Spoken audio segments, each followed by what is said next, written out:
presented by Munmun Bihari Official।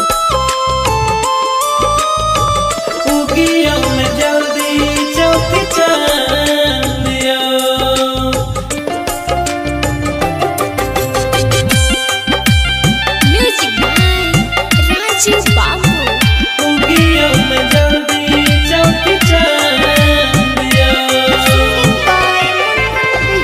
भादो के महीना शुक्ल पक्ष के दिन उगियो न जल्दी चौथी चांद जल्दी चौथी चांद।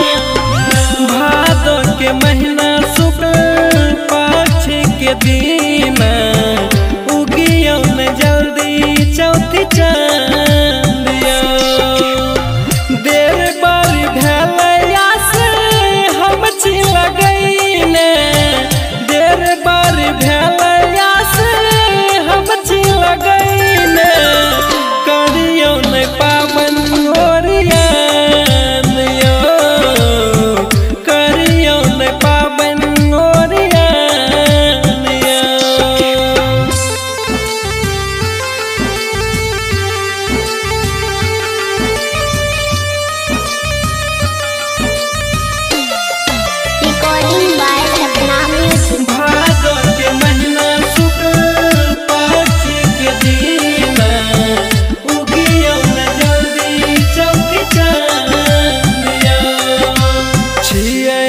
उपवास निर्जल कैलो में हमें घर के काम टहल। हमें घर के काम छिए हम उपवास निर्जल हो कैलो में हमें घर के काम टहल। खीर पूरी चढ़ैलो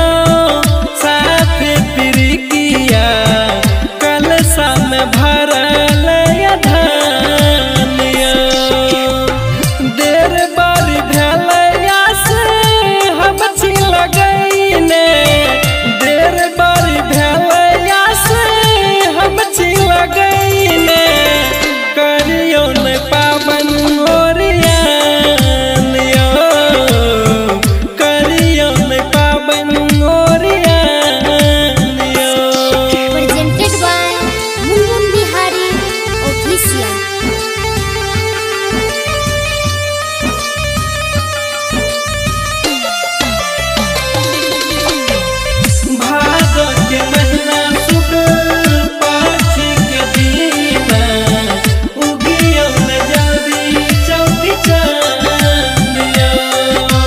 चौखुट लिखलो अंगना में अर्पण हो पूजा सामग्री कैलो समर्पण।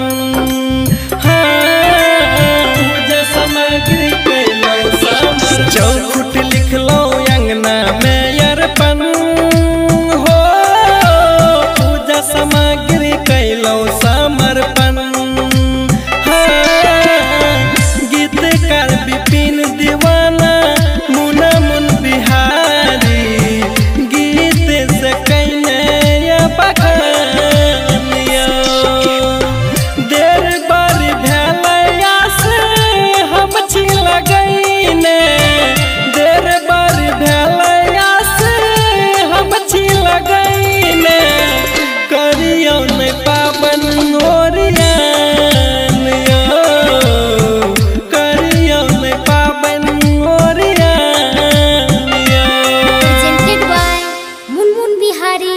Official।